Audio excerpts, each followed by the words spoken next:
Hey gang, welcome back to the Midnight Ride. I am, of course, Graveyard Graham. Tonight's discussion is a comparison of two books, and underneath that, two different American Indian cultures.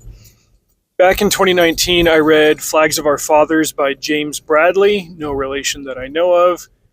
It was kind of a documentation of his father, the late John Bradley, but it was more to the point, an examination of the people in the famous flag raising at Iwo Jima picture, and how originally half of the 6 men in there were misidentified and had their IDs corrected, and then later I think it was revealed that actually 5 of them were misidentified, and pretty much the only one that they got right was Ira Hayes, who was an interesting figure in his own right.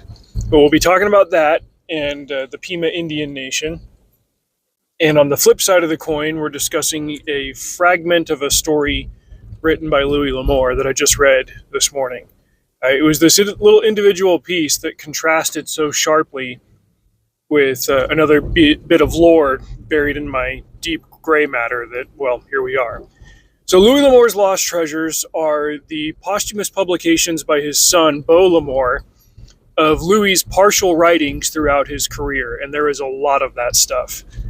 And he was apparently working on a story called Killsbear about an Indian who, I might be forgetting which tribe he was from.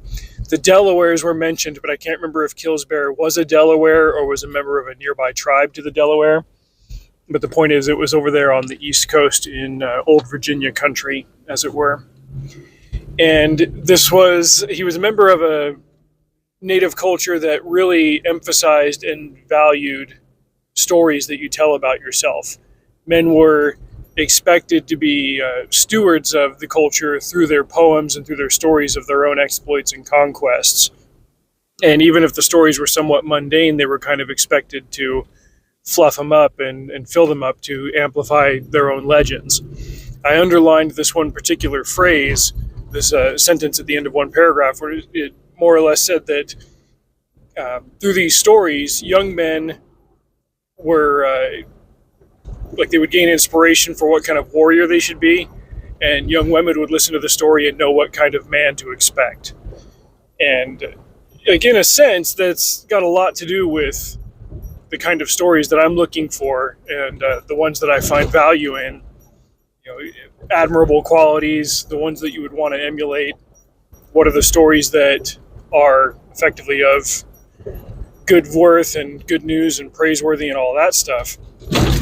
But I found it such an interesting contrast to a different Native American culture as it was outlined in James Bradley's book. So, brief recap, Battle of Iwo Jima. It was a significant battle in the Pacific theater of World War II. This tiny little scrap of land between Allied territory and Imperial Japanese territory. It was valuable because it was large enough for the Allies to land their bombers on it, but the Japanese held it, and it was in range of Japan. So if the Allies got it, they'd be able to stage more bombing raids of the Empire and hopefully bring the war to a conclusion that favored their ends. But the Japanese were not going to go quietly. They were not going to go without a fight, and I think something like 2/3 of every American Marine and soldier that set foot on that island died. 67% casualty rate, just completely insane. John Bradley was a survivor of that battle on Iwo Jima. And he was supposedly, I think there was more news that came out about this in 2019, like after I read the book, but he was credited as having been in that flag raising photo, and then he was paraded around for fundraising efforts, for selling bonds and stuff, for selling the war, kind of like the old Captain America thing. And he really, really hated that. Like he spent his entire adult life after that avoiding any attention for being in that photo. His kids knew that he was in the war, but they didn't know that he was in the photo, if I'm remembering right, until after he died.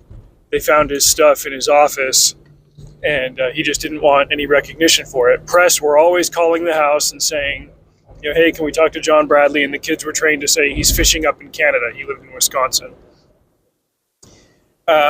He just didn't want to talk about it. Come to find later, he wasn't in the photo either, but he was used as a propaganda piece by the military, and he just didn't have the means to say, no, I'm not going to do this. And so he played his role, but didn't want anything to do with it afterward.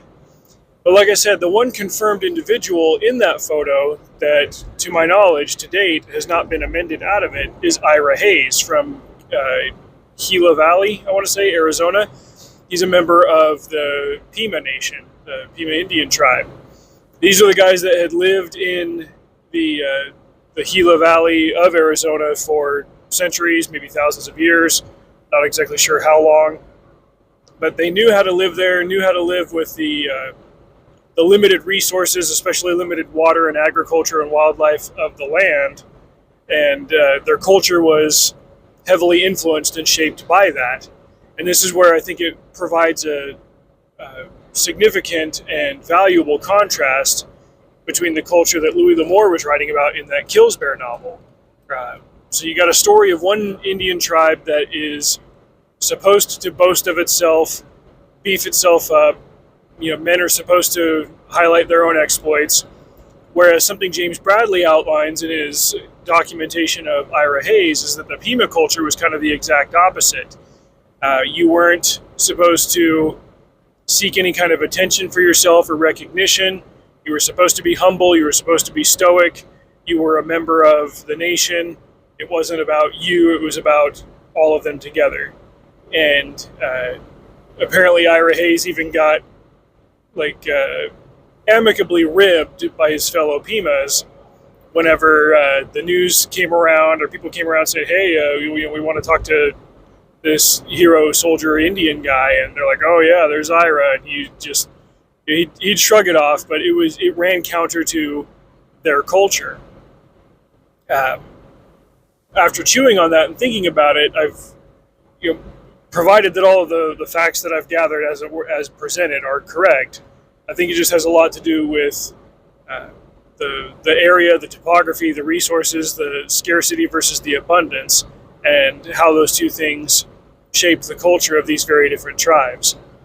Ira Hayes himself, he, as is unfortunately far too common on Indian reservations, was given to drink and had some gambling problems and often ended up in fights, often ended up arrested for drunken disorderly conduct, I think was the name of the charge.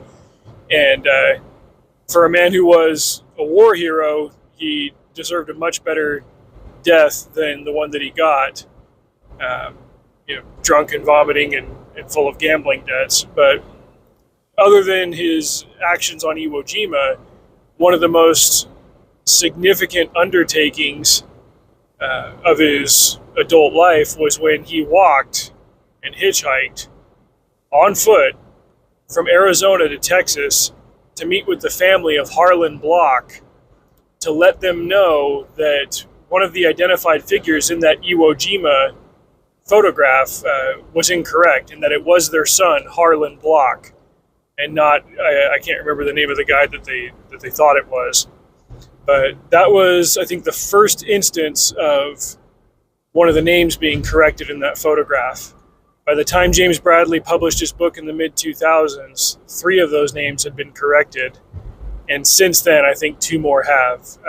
One being John Bradley and Rene Gagnon from New Hampshire. There was a movie of that book put together by Clint Eastwood. Had a pretty stacked cast. I wish I could remember the name of the individual who plays Ira Hayes. He's like one of 2 Mexicans that Hollywood will hire. So you'd think I know him, but here I am. Really loaded cast, but I wasn't able to finish the movie just because I had read the book and I was like, I know where this is going. I don't think I can watch this. The book is very powerful. It is a gut punch. It is one that I often recommend for Memorial Day because it really captures what Memorial Day is and should be about. But I also appreciate the undertaking of James Bradley, and to a much greater extent, the undertaking of Ira Hayes to be committed to the truth, even in an atmosphere where there were powerful entities that didn't want you telling it. The War Department had the story that they wanted. Here's this flag. Here are the people that are in it. That's it. And Ira Hayes was running counter to a very powerful narrative by saying, hey, you got at least one of these names wrong. That's not who this person is. But by correcting that record, he brought peace and due recognition to a family that was in mourning over the loss of their son Harlan. He was committed to truth, and he deserves to be commended for that in much the same way that he deserves a better end than he got. I believe Johnny Cash even wrote a song called The Ballad of Ira Hayes.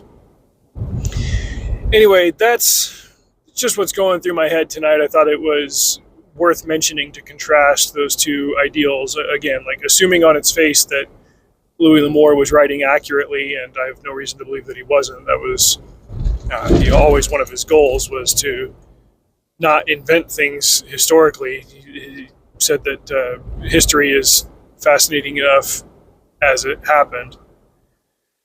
But just to contrast those two different Native American cultures, there's no such thing as just Indian culture. I mean, these nations were distinct.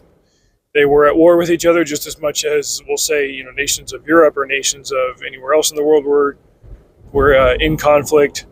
And a lot of their culture and behavior and stuff was shaped by the very character and quality of the land wherein they lived. But in this case, the character of Killsbear was a fictional creation of Louis L'Amour, whereas Ira Hayes was a very real man and deserves our respect and our recognition for what he did. Anyway, midnight ride over. Drive safe. See you out there.